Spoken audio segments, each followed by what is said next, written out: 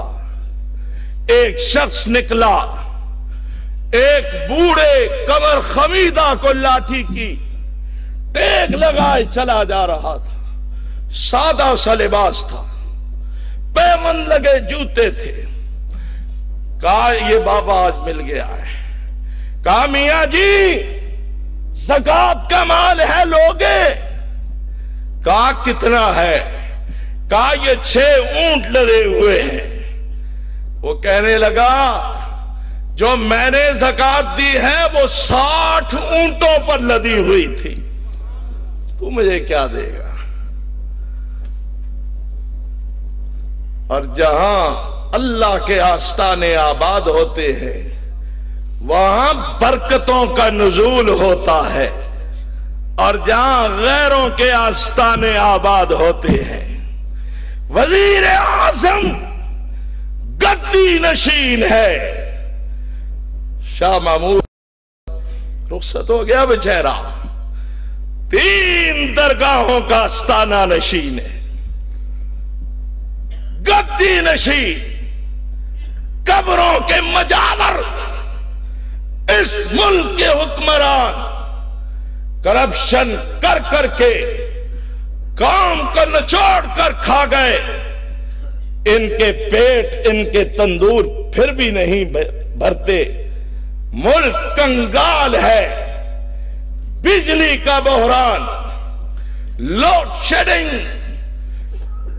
Gas کی، پانی کی کمی، مہنگائی، بے روزگاری، عدم تحفظ، ڈاکہ زنی، ڈاکوؤں کا راج، لوٹ مار، یہ اس قوم کا مقدر بنا ہوا ہے۔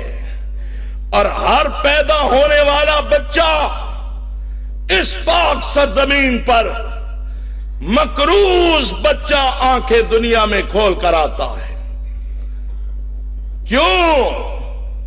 وجہ یہ ہے کہ یہاں اللہ کے آستانوں سے سروں کو اٹھا کر غیروں کے آستانوں پہ جھکایا جا رہا ہے۔ اور میرے بھائیوں، توحید کی برکتیں، مشن نبوت، دعوت رسول، آمد رسول تو ہے، ذرا دعوت رسول پر بھی نظر ڈالو۔ یہ رسول اللہ صلی اللہ علیہ وسلم کی دعوت کی برکتیں ہیں۔ بہرحال میں بات کرتے کرتے بہت دور نکل گیا۔ اگر ذہن مستحضر ہے تو میں یہ عرض کر رہا تھا کہ سیدنا ابو بکر صدیق آتے ہیں، آ کر رسول اللہ کے اوپر لپٹ جاتے ہیں، کافروں اور رسول کے درمیان ڈھال بن جاتے ہیں اور کہتے ہیں اتقتلون رجلا ان یقول ربی اللہ، ظالموں میرے مصطفیٰ کے اس لیے دشمن بنے بیٹھے ہو کہ یہ کہتے ہیں میرا رب صرف اللہ ہے، اللہ ہے، بس یہی ہے وجہ اناد، یہی ہے دشمنی کا سبب کہ یہ توحید کی بات کرتا ہے اور تم بتوں کے پجاری اس دعوت توحید کو ہضم کرنے کے لیے تیار نہیں ہو۔ اور سبحان اللہ، صدیق نے اللہ کے پیغمبر سے وابستگی کا اظہار کر کے دکھایا۔ اور میں یہ سمجھتا ہوں کہ اگر خلیفہ بلا فصل وصی رسول اللہ سیدنا صدیق اکبر رضی اللہ تعالی عنہ کو آپ دیکھیں، ایمان لاتے ہیں، مسلمان ہوتے ہیں، اللہ کے حبیب کا کلمہ پڑھتے ہیں، لیکن کلمے کے تقاضوں کو کس طرح پورا کرتے ہیں۔ سرور گرامی کو میرے اللہ نے ایک رات مکے سے اٹھایا، مسجد اقصی پہنچایا، انبیاء اور رسل کی جماعت کی امامت کروائی، امام الانبیاء بن کر آپ جبریل کے ساتھ براق کے سوار بن کر عالم بالا کی طرف جاتے ہیں، رحمت عالم اوپر جاتے ہیں، آسمان کے دروازے کھول دیے جاتے ہیں، فرشتے استقبال کرتے ہیں، منزل پہلا آسمان نہیں دوسرے آسمان پہ جاتے ہیں، تیسرے آسمان پہ جاتے ہیں، چوتھے پر، پانچویں پر آسمانوں کو عبور کرتے ہوئے، نبیوں سے ملتے ہوئے، عروج کی منزلیں طے کرتے ہوئے ساتویں آسمان پہ پہنچتے ہیں۔ بیت المعمور میں سیدنا ابراہیم خلیل اللہ سے ملاقات ہوئی، وہ بیت المعمور کی دیوار سے ٹیک لگا کر بیٹھے تھے، بڑے خوش ہوئے مل کر۔ رب کے حبیب نے حضرت ابراہیم کو سلام کہا، لیکن جبریل نے کہا اے آخر السماء نبی، آج اللہ آپ کو یہاں سے بھی آگے لے جانے والا ہے، آپ سدرا کی بلندیوں پر جاتے ہیں، وہاں کہ وہاں جہاں یہ کہا جا سکتا ہے کہ خدا سے تو کم ہے، خدا سے تو کم ہے، اور سب سے زیادہ دو عالم سے اعلی ہمارے محمد۔ اللہ نے ہر جگہ محمد کو عزتیں عطا فرمائی ہیں، نبی پیچھے، نبی نیچے، رسول آگے، رسول اوپر جا رہے ہیں۔ اللہ اللہ، نبی بھی دیکھ رہے ہیں رشک بھری نظروں سے۔ رب نے کہا نبیو ابھی تو اور مرحلے بھی آئیں گے، جب تم رشک کے ساتھ محمد الرسول اللہ کو دیکھو گے، وہ وقت جب انسانیت بے تاب ہو کر آدم کے پاس میدان معاشر میں جائے گی کہ آدم آئیے اللہ کی بارگاہ میں ہماری سفارش کیجئے، حساب شروع ہو جائے۔ آدم کہیں گے میں نہیں جا سکتا، ابراہیم، نوح، موسیٰ، عیسیٰ، علی ذی القیاس دیگر انبیاء بھی معذرتیں کرتے جائیں گے۔ آخر حضرت عیسیٰ اتنا فرمائیں گے لوگوں کہاں کہاں گئے اور کہاں کہاں جاؤ گے، نہ ادھر ادھر جاؤ، اس سختی اور تلخی سے، اس اذیت سے نجات چاہتے ہو تو پھر آؤ میں تم کو بتاتا ہوں۔ وہ یہ ہے کہ آج کے دن اگر اللہ کی بارگاہ میں پیش ہو کر کوئی تمہاری بات کر سکتا ہے تو وہی ہستی ہے جس سے اللہ نے کچھ وعدے فرمائے ہیں۔ اور کون سی وہ ہستی؟ اقم الصلاۃ لدلوک الشمس الی غسق اللیل وقرآن الفجر ان قرآن الفجر کان مشہودا۔ وہ ہستی، اللہ اللہ شان دیکھیں، اور رب کیا کہہ رہا ہے؟ اقم الصلاۃ لدلوک الشمس الی غسق اللیل وقرآن الفجر، ظہر کی نماز، عصر کی نماز، راتوں کی نماز، فجر کی نماز، اے حبیب ان نمازوں کو قائم کرے۔ اور امتیو تم ساری رات سیرت کا جلسہ سننا، اور جب نماز کا وقت آئے تو لمبی تان کے سو جانا کہ ہم نے رات جلسہ جو سنا ہے کوئی فائدہ نہیں ایسے جلسے کا۔ سنو اللہ نے اپنے حبیب کو کہا یہ 5 نمازیں ہیں، اور اس کے علاوہ وَمِنَ اللَّيْلِ فَتَهَجَّدْ بِهِ نَافِلَةً لَكَ عَسَىٰ أَن يَبْعَثَكَ رَبُّكَ مَقَامًا مَحْمُودًا۔ آپ شافع یوم النشور ہے، آپ صاحب مقام محمود ہے، اور قیامت کا دن ہوگا۔ آقا فرماتے ہیں آنا سید ولد آدم یوم القیامہ ولا فخر وبیدی لواء الحمد ولا فخر۔ لوگوں سنو، میں ساری اولاد آدم کا سردار بنا کر بھیجا گیا ہوں، فخر سے نہیں کہتا۔ قیامت کے دن اللہ کی حمد کا جھنڈا میرے ہاتھ میں ہوگا۔ یہ جھنڈیاں جھنڈیاں نہیں، ایک جھنڈا ہوگا، وہ علم بردار رسول اللہ ہوں گے، وہ اللہ کی حمد کا جھنڈا ہوگا۔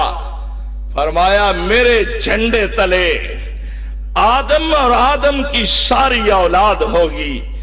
میں فخر نہیں کرتا، میں سب سے پہلے زندہ کر کے اٹھایا جاؤں گا، اور میں ہی ہوں جو انسانیت کا شافع بن کر اللہ کی بارگاہ میں حاضری دوں گا۔ میں فخر نہیں کرتا۔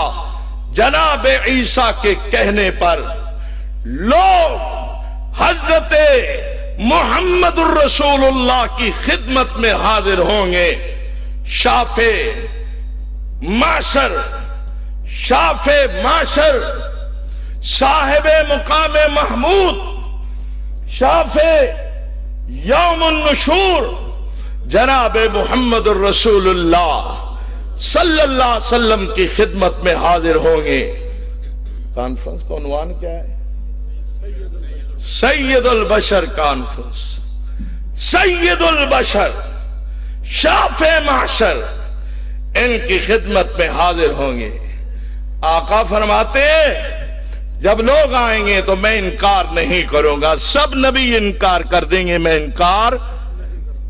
میں جا کر اللہ کے عرش کے عین سامنے سجدے میں پڑ جاؤں گا۔ میں اللہ کے عرش کے سامنے سجدے جاؤں گا۔ اب ذرا مسلمانوں روحانیت کی دنیا میں آؤ، وجدان کی دنیا میں آؤ، اور چشم تصور میں اس منظر کو لاؤ۔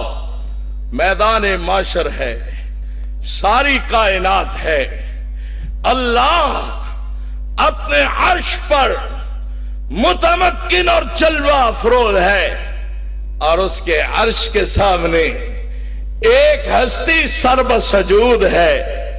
اب دیکھ لو ساجد کون ہے، مسجود کون ہے، عابد کون ہے، معبود کون ہے، بندہ کون ہے، رب کون ہے، مانگنے والا کون ہے، دینے والا کون ہے۔ کر حفظ مراتب نہ کنی زندیقی، کہو یہ وہ ہے اور وہ یہ ہے، وہی جو عرش پہ مستوی تھا خدا ہو کر، مدینے میں اتر پڑا مصطفیٰ ہو کر۔ اللہ کے پلے میں وحدت کے سوا کیا ہے؟ جو کچھ لینا ہے ہم لے لیں گے محمد سے، وہ اس سے، وہ اس سے، وہ تو ہے یا تو وہ ہے۔ یہ بھول بھلیاں، یہ شیطانی چرکے لگا کر اس کام کے عقیدے کو خراب کیا جا رہا ہے۔ آؤ اس منظر کو چشم تصور میں لاؤ کہ رب کے عرش کے سامنے حبیب خدا سربسجود ہے، یہ ایک سجدہ کرنے والا ساجد ہے، جسے سجدہ کیا جا رہا ہے وہ مسجود ہے، سجدہ کرنے والا عابد ہے، جسے کیا جا رہا ہے وہ معبود ہے، جو جبیں نیاز جھکا کر مانگ رہا ہے یہ فقیر محمد ہے، اور عطا کرنے والا داتا غنی اللہ ہے، یہ سرب سجود محمد الرسول اللہ ہے، اور جس کے سامنے سجدہ کیا جا رہا ہے وہ لا الہ الا اللہ ہے۔ فرق سمجھ آیا؟ اللہ اللہ ہے، رسول اللہ ہے۔ سمجھو اللہ کے بندو، سمجھو اللہ کے بندو، کیا تم نے کھچڑی پکا دی عقیدے کی، ستیہ ناش کر دیا عقیدے کو، نہ رب کو رب رہنے دیا، نہ رسول اللہ کو رسول اللہ رہنے دیا۔ بہرحال آقا فرماتے ہیں میں سجدے میں ان کلمات سے اپنے رب کی تعریف اور توصیف بیان کروں گا کہ جن کو آج میں نہیں جانتا، اس وقت میرا اللہ میرے دل میں ڈالتا جائے گا۔ میں ان کلمات سے اپنے رب کی تعریف بیان کرتا جاؤں گا۔ آج میں نہیں جانتا، آج نہیں جانتا، آج نہیں جانتا، جی ذمہ دار سٹیج پہ کھڑا ہوں۔ مولانا نثار کہہ رہے تھے ہاتھ کاٹ دینا، انشاءاللہ ہم ہاتھ کٹوانے والے نہیں، ہم باطل کے ہاتھوں کو کاٹنے والے ہیں۔ یاد رکھو زہر کا پیالہ تو پی سکتے ہو لیکن اس حقیقت کا انکار نہیں کر سکتے۔ اللہ اللہ آقا فرماتے ہیں میں آج نہیں جانتا، میرا اللہ میرے دل میں ڈالے گا، میں زبان سے رب کی انہی لفظوں میں تعریف کرتا جاؤں گا۔ بالآخر میرا رب فرمائے گا ارفع راسک یا محمد، ارفع راسک یا محمد، ارفع راسک یا محمد، وقل تسمع وسل تعطى واشفع تشفع۔ اے لاڈلے محمد سر سجدے سے اٹھا لیجئے، کہتے آپ جائیے، سنتا میں جاؤں گا، مانگتے آپ جائیے، دیتا میں جاؤں گا، شفاعت آپ فرماتے جائیے، قبول میں کرتا جاؤں گا۔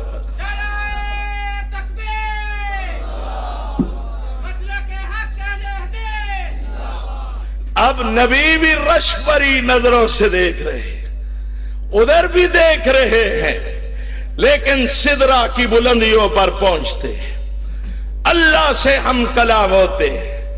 دیکھا نہیں آقا علیہ السلام رب کے حضور تحیات کا نذرانہ پیش کرتے ہیں، رحمتوں سے جھولی بھرتے ہیں۔ کہا جبریل لے جاؤ، جہنم کے مناظر کا مشاہدہ بھی کرواؤ، جنت کے منظر بھی دکھلاؤ۔ آقا یہ سیریں کر کے واپس آ گئے، مکے میں آ کر اپنے بستر پر استراحت فرما ہوئے۔ صبح ہوئی، آپ نے سفر معراج کا تذکرہ کیا۔ ابو جہل کہنے لگا لو آج بات بن گئی، کہنے لگا لوگوں بتاؤ کوئی یہ دعویٰ کرے میں رات کو مکے سے چلا، مسجد اقصی میں پہنچا، وہاں سے عالم بالا کی طرف گیا، ساتوں آسمانوں کی سیر کی، نبیوں سے ملا، رب سے باتیں کی، جنت دوزخ کے مناظر کا مشاہدہ کیا، اور پھر راتوں رات واپس مکے میں آ گیا۔ ایک کو کہتا ہے کیا عقل اس بات کو مانتی ہے؟ وہ کہتا ہے نہیں مانتی۔ دوسرے کو کہتا ہے عقل اس بات کو مانتی ہے، اب عقل کا ترازو اس نے گلے میں لٹکا لیا اور رسول اللہ کی بات کو عقل کے ترازو میں تولنے لگا۔ پوچھتا پوچھتا جناب ابو بکر کے پاس جاتا ہے، جا کر کہتا ابو بکر یہ بات ہے، یہ سوال ہے، بتاؤ عقل اس بات کو مانتی ہے؟ ابو بکر صدیق فرماتے ہیں نہیں مانتی، عقل اس بات کو تسلیم نہیں کرتی۔ کہا یہی بات ہے؟ فرمایا ہاں یہی بات ہے۔ کہنے لگا پکے ہیں؟ فرمایا ہاں پکا ہوں۔ اس نے کہا لو بات بن گئی۔ کہنے لگا ابو بکر اگر یہی بات ہے تو یہ بات اس محمد نے کہی کہ جس پر تو ایمان لایا ہے، اب بتا تیری عقل کیا کہتی ہے؟ ابو بکر صدیق بڑے ہی تحمل سے، بڑے وقار اور متانت سے اور بڑی ہی مضبوطی سے جواب دیتے ہیں۔ کہتے ابو جان اگر یہی بات میرے محمد الرسول اللہ نے فرمائی تو کان کھول کے سن لے، جو میرے مصطفیٰ نے فرمایا سچ فرمایا، حق فرمایا، سارا جہان تردید کرے، سارا جہاں تکذیب کرے، ابو بکر تصدیق کرتا ہے، میں مانتا ہوں۔ ابو جہل کہنے لگا ابھی تو کہتا تھا عقل نہیں مانتی۔ کہا سنو ابو جہل، یہی تو فرق ہے عمر بن الشام کو ابو جہل بنانے والا اور ابو بکر کو صدیق بلکہ صدیق اکبر بنانے والا۔ کہا کان کھول کے سن لو، یہی بات اگر محمد مصطفیٰ علیہ السلام نے فرمائی تو میں اس کی تصدیق کرتا ہوں۔ کہا عقل جو نہیں مانتی، ابو بکر صدیق نے فرمایا میں نے عقل کو اسی دن جواب دے دیا تھا جس دن محمد کا کلمہ پڑا تھا۔ اب رسول کی باتیں عقل کے ترازو میں نہیں تولا کرتے۔ اور سنو درس گاہوں میں بیٹھ کر نام محمد پر روٹیاں توڑنے والوں، نام محمد پر اپنے کنبوں کی پرورش کرنے والوں، نام محمد پر عزت و وقار پانے والوں، منہ بنا بنا کر کہتے ہو کہ چونکہ چنانچہ اگرچہ مگرچہ بخاری میں رفع الیدین کی حدیثیں ہیں، ابواب قائم ہیں، لیکن چونکہ ہمارا امام نہیں مانتا اس لیے ہم بھی نہیں